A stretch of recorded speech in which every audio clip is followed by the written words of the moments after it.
तो next episode बिल्कुल उसी सीन से शुरू होता है जहां मास्टर टियन ने अपनी वाइफ को सब कुछ बता दिया था, जिस पर उसकी वाइफ उनसे कहती है कि आपको फिक्र करने की कोई जरूरत नहीं। मैं जानती हूँ कि ज़्याओफन कभी भी गलत फैसला नहीं ले सकता, वो एक अच्छा इंसान है और वो हमेशा अच्छाई का ही साथ देगा। यहाँ पर ये लोग इसी तरह की बातें कर रहे थे, जबकि दूसरी तरफ हम ज़्याओफन को देखते हैं जो कि रात के अंधेरे में ठंडी हवा लेने के लिए बाहर आया हुआ था कि तभी अचानक उसे जंगल की तरफ से कोई दिखाई देता है, जिसका पीछा करते करते अब वो गहरे जंगल तक पहुंच चुका था। और तभी अचानक उसे किसी के मुस्कुराने की आवाज सुनाई देती है, जिसके साथ ही कोई उस पर अपने स्कल आर्टिफैक्ट से हमला भी कर देता है। और यहाँ पर हम देखते हैं कि वो आदमी कोई और नहीं बल्कि डीमन क्लैन का एल्डर था, जो कि ज़्याओफन से कहता है कि तुमने मेरे स्टूडेंट जियांग लाओसन को मार दिया, अब मैं तुम्हें जिंदा नहीं छोड़ूंगा। हाँ दोस्तों, ये उसी डीमन की बात कर रहा है जिसे ज़्याओफन ने अपना होश खोकर माउंट लोबो में जान से मार दिया था। लेकिन ज़्याओफन उसका नाम नहीं जानता, तो इसलिए ज़्याओफन सवाल करता है कि आखिर तुम किसकी बात कर रहे हो। लेकिन तभी अचानक हम देखते हैं कि वो एल्डर अपने स्कल आर्टिफैक्ट का इस्तेमाल करते हुए वहां जहन्नम से बहुत सारे स्पिरिट्स को मंगवा लेता है, जो कि आते साथ ही ज़्याओफन पर हमला करना शुरू कर देते हैं। पहले तो ज़्याओफन उनसे जान बचाकर भागने की कोशिश कर रहा था, लेकिन उन स्पिरिट्स की रफ्तार काफी ज्यादा थी, इसलिए वो उनसे लड़ने की कोशिश करता है, पर वो उनसे लड़ भी नहीं पा रहा था क्योंकि उनकी तादाद भी काफी ज्यादा थी। वो अगर एक से लड़ने की कोशिश करता तो पीछे से उसे दूसरा जख्मी कर देता था, जिसकी वजह से हम देखते हैं कि ज़्याओफन धीरे धीरे घायल होता जा रहा था। इसलिए वो सोचता है कि मुझे उस एल्डर को हराना होगा, अगर एक बार मैंने उसे हरा दिया तो ये स्पिरिट ऑटोमेटिकली खत्म हो जाएंगे। जिसके बाद हम देखते हैं कि ज़्याओफन जंप करते हुए उस एल्डर पर हमला कर देता है, लेकिन वो एल्डर काफी ज्यादा तेज था, जिसकी वजह से वो ज़्याओफन को काफी आसानी के साथ डॉच कर लेता है। तभी अचानक हम देखते हैं कि एक स्पिरिट ज़्याओफन को पीछे से पकड़कर नीचे जमीन पर पटक देती है। ज़्याओफन का सर थोड़ी देर के लिए तो चकरा गया था, लेकिन वो फौरन से होश में आते हुए स्पिरिट को डॉच कर लेता है। साथ ही साथ वो अपने मैजिकल स्टिक का इस्तेमाल करते हुए उन सारे स्पिरिट से फाइट करना शुरू कर देता है, जहां थोड़ी देर फाइट करने के बाद वो दोबारा से एल्डर की तरफ बढ़ना शुरू कर देता है ताकि वो उस पर हमला करके उसे हरा सके।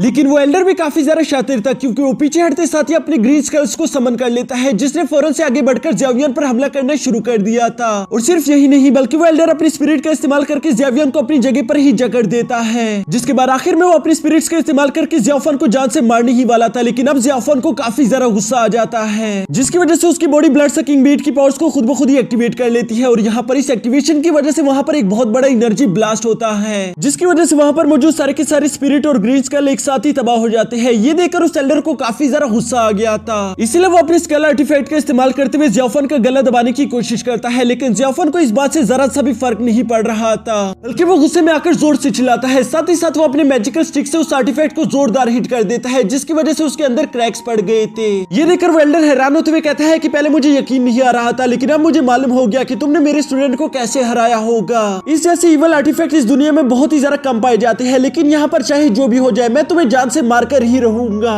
यहाँ ज़्याओफन उस एल्डर की ये सारी बातें सुनने के बाद अपनी इवल एनर्जी को डीएक्टिवेट करते हुए खुद को शांत कर देता है। लेकिन उस एल्डर का गुस्सा शांत नहीं हो रहा था, बल्कि वो ज़्यावियन पर एक बहुत ही ज्यादा खतरनाक अटैक करके अभी उसे जान से मारने ही वाला था। तभी अचानक ऊपर से मास्टर टियन की आवाज सुनाई देती है, जो कि जोर से ज़्याओफन का नाम चिल्लाता है। और साथ ही साथ उन्होंने अपनी गोल्डन फ्लेम टेक्निक का भी इस्तेमाल कर दिया था, जिसका इस्तेमाल करके वो उस एल्डर के अटैक को वहीं पर ब्लॉक कर देते हैं। साथ ही साथ हमें यहाँ पर देखने को मिलता है कि मास्टर टियन का ये अटैक काफी ज्यादा खतरनाक था। वो यहाँ पर हीरो की एंट्री के साथ ज़्याओफन को बचाते हुए बीच में आ गई थी, जिसके बाद वो उस एल्डर से कहते हैं देखो तो सही ये कौन सा डीमन है जिसे मैं इतने सालों से ढूंढ रहा था। आखिर हम दोनों की मुलाकात हो ही गई, क्या तुम्हें शर्म नहीं आती कि तुम अपने से जूनियर डेसिपल पे इतने ज्यादा खतरनाक और क्रूर तरीके से अटैक्स कर रहे थे। जो सुनकर वो एल्डर जवाब देता है क्योंकि इस लड़के ने मेरे डेसिपल को मार दिया, इसलिए मैं इसे जान से मार डालूंगा। यही से पहले कि ज़्याओफन अपने मास्टर को समझा पाता कि वो सब मैंने जानबूझकर नहीं किया, बल्कि मुझसे हो गया है, मुझे कुछ भी मालूम नहीं हुआ। मास्टर टियन खुद ही कह देते हैं कि मुझे अपने डेसिपल पर पूरा यकीन है, जो भी डीमन इंसानों को नुकसान पहुंचाने की कोशिश करेगा मेरा डेसिपल उसे जान से मार डालेगा, इसलिए मुझे अपने डेसिपल से कुछ भी पूछने की जरूरत नहीं है। ये सुनकर वो एल्डर कहता है ठीक है, अगर तुम ऐसे ही चाहते हो तो अब अपने डेसिपल के साथ तुम भी मारे जाओगे। और ये कहने के बाद वो एल्डर अपने स्कल आर्टिफैक्ट का इस्तेमाल करते हुए बहुत सारे स्पिरिट्स को वहां पर समन कर लेता है, जो देखकर मास्टर टियन कहते हैं कि तुम्हारी ये छोटी मोटी ट्रिक मुझ पर काम नहीं करेंगे। साथ ही साथ वो अपने फाइट सोर्ड को लेकर उस डीमन पर हमला करना शुरू कर देते हैं, जबकि पीछे यहाँ पर ज़्याओफन उन स्पिरिट्स के साथ फाइट कर रहा था।